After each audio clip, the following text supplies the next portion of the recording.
नमस्कार दोस्तों, आप सभी का स्वागत है हमारे YouTube चैनल मान्या लाल किताब रेमेडीज में। आज मैं आपके साथ बात करने जा रहा हूं मकर राशि के बारे में और आज का मुख्य टॉपिक होगा 29 मार्च से लेकर 18 मई 2025 ग्रहों का जो बड़ा परिवर्तन इस समय में होगा, उसका कैसा प्रभाव मकर राशि के जातकों के ऊपर रहेगा। दोस्तों, वीडियो शुरू करने से पहले मैं आपको बता देना चाहता हूं कि ये जो समय आने वाला है, इसमें आपकी राशि के ऊपर से साढ़े सती का प्रभाव जो था वो खत्म हो जाएगा। पूर्ण तरीके से इसके ऊपर विराम लग जाएगा और मकर राशि ने पिछले 7.5 वर्षों से जो कुछ झेला, जो आपने अपनी जिंदगी में उतार चढ़ाव, आर्थिक स्थितियों को लेकर, अपनी नौकरी पेशा में, व्यापार में, अपने परिवार में, मैरिड लाइफ में, हेल्थ इश्यूज, कोर्ट केसेस, अलग अलग प्रकार की जो समस्याएं थी वो मकर राशि के जातकों को झेलनी पड़ी।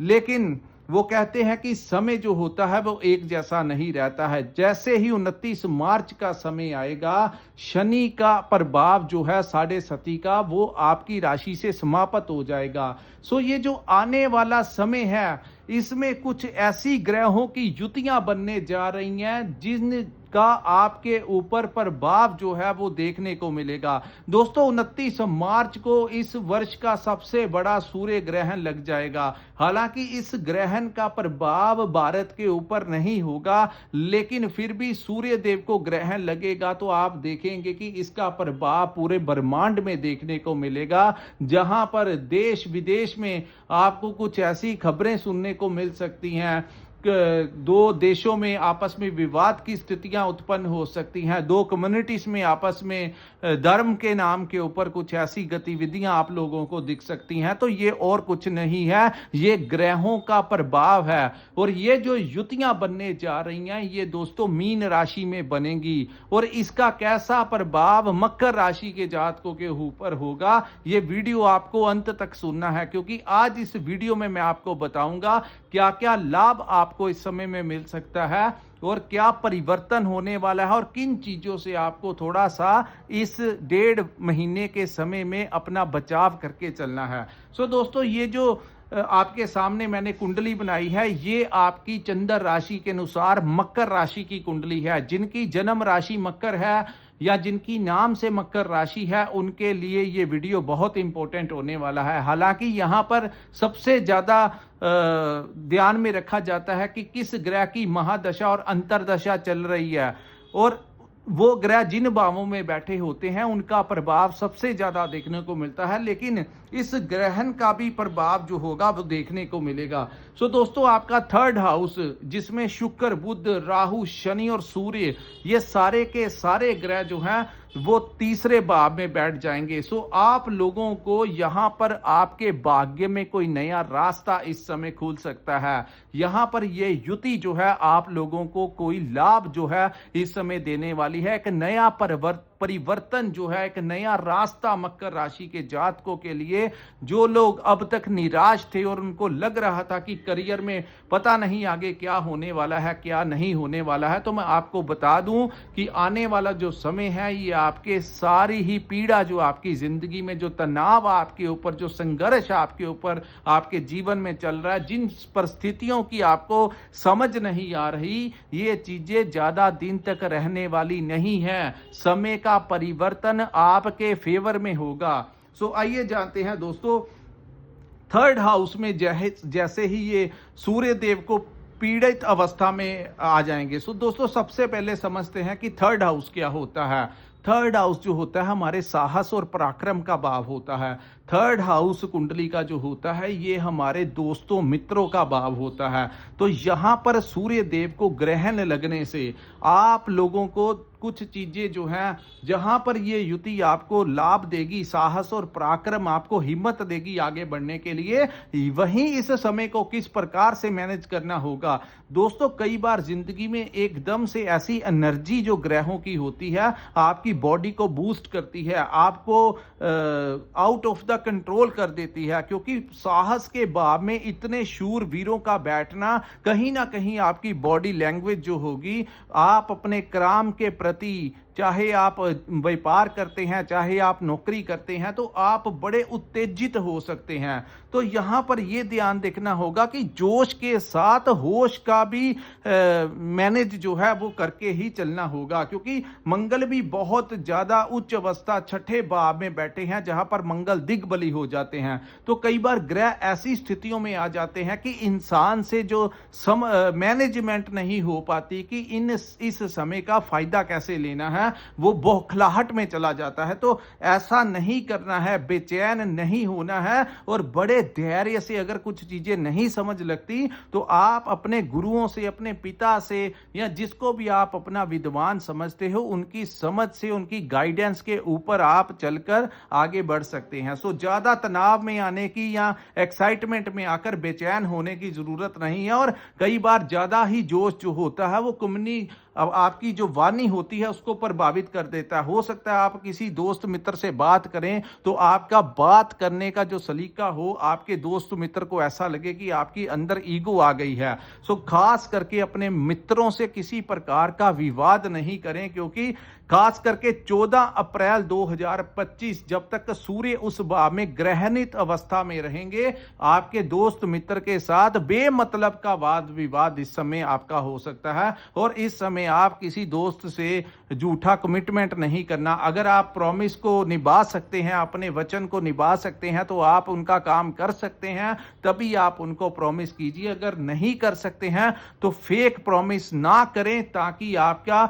जो दोस्त, आपका जो मित्र आपसे कुछ एक्सपेक्टेशन लगाना चाहता है, तो कहीं ना कहीं उसके मन को ठेस पहुंचेगी जो आपके रिलेशन के लिए अच्छी नहीं है। सो जो नहीं कर सकते सीधा मना कर दीजिए कि ये काम जो है मैं नहीं कर सकता। उसके बाद इसकी जो दृष्टि होगी वो आपके भाग्य भाव में बैठे केतु के ऊपर होगी। अब मैं बताऊंगा, जब इन ग्रहों की दृष्टियां भाग्य के भाव में पड़ेंगी तो आपकी जिंदगी में कोई नया रास्ता खुल सकता है। अचानक से कई बार दोस्तों, रात जितनी मर्जी अंधेरी हो, दिन का उजाला, दिन का जो समय होता है वो होकर ही रहता है। एक नए सूर्य उदय के साथ कुछ ऐसे सर्कमस्टेंसेस बनेंगे जो आपको नई दिशा देने वाले हैं।